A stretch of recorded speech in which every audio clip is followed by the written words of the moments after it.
Pagi gue berbincang dengan Mas Anies, Mas Dewo, saya berbincang dengan Mas Anies terkait dengan rumor yang beredar bahwa ada perjanjian pinjam antara Anies Baswedan dan Sandiaga Uno. Ya. Nah, saat ini perjanjian itu sudah selesai, jadi bukan lunas bahasanya, bukan diikhlaskan, tapi selesai. Isunya setelah saya sholat istiqoroh, setelah saya menimbang berkonsultasi dengan keluarga, saya tidak ingin melanjutkan pembicaraan ini dan lebih baik nanti para pihak yang mengetahui untuk bisa menyampaikan ke pribadi saya. Kali ini, mantan gubernur kelebihan bayar di DKI itu kembali menjadi sorotan media. Beritanya mencuat, memenuhi laman media sosial.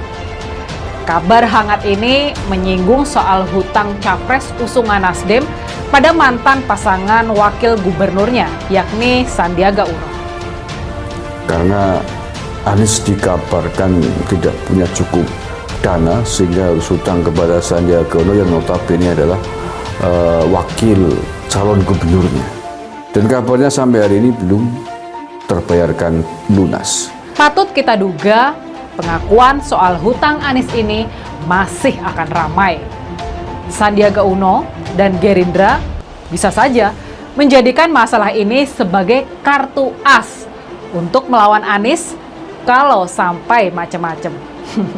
Karena Anies dianggap telah mengkhianati Pak Prabowo.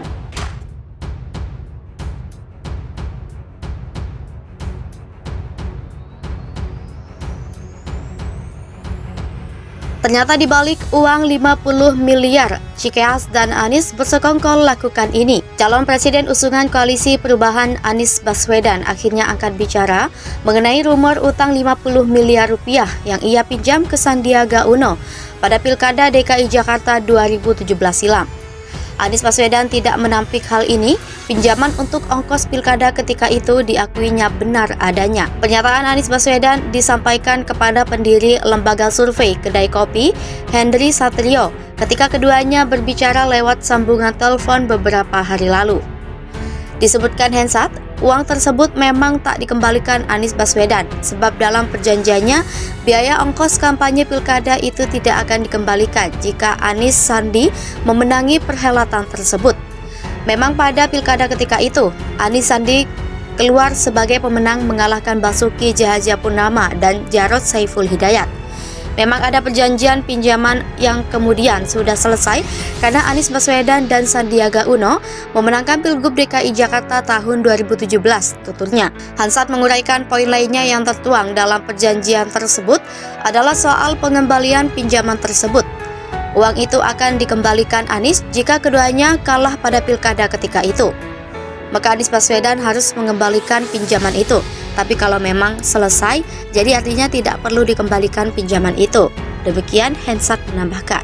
Terbongkar, dokumen penting Anies diretas ternyata Anies terjerat hutang hingga puluhan miliar. Manuver mendadak elit Gerindra yang menyerang Anies Baswedan salah satunya soal hutang 50 miliar rupiah ke Sandiaga Uno.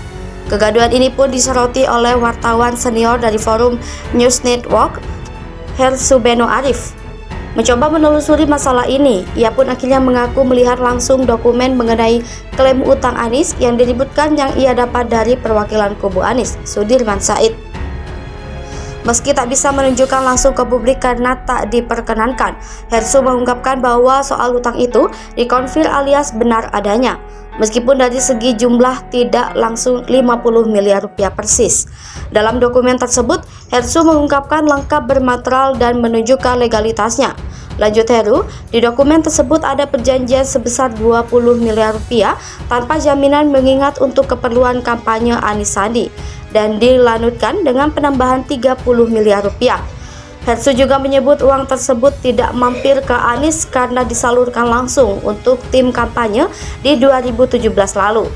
Di situ ada perjanjian 20 miliar rupiah dan itu disebutkan tanpa jaminan dan tanpa bunga. Karena ini untuk keperluan kampanye DKI dan itu dananya tidak diterima langsung ke Anies tapi langsung diserahkan ke tim kampanye. Dan kemudian dia mengakui meminjam lagi 30 miliar rupiah, dengan begitu total utangnya 50 miliar rupiah jelasnya. Terkait penjelasan kubu Anies dalam hal ini, Sudirman Said soal utang sudah selesai jika Anies Sandi menang. Maka Hersu berdasarkan dokumen yang ia sempat lihat mengkonfirmasi bahwa kalau tersebut benar adanya, sehingga pada dasarnya tak ada lagi utang Anies ke Sandiaga. Memang dalam perjanjian tersebut disebutkan apabila Anies Baswedan dan Sandiaga Uno memang dalam Pilkada DKI Jakarta, maka utang piutang itu akan dihapuskan. Sementara kalau mereka kalah, Anies berkewajiban membayar utangnya.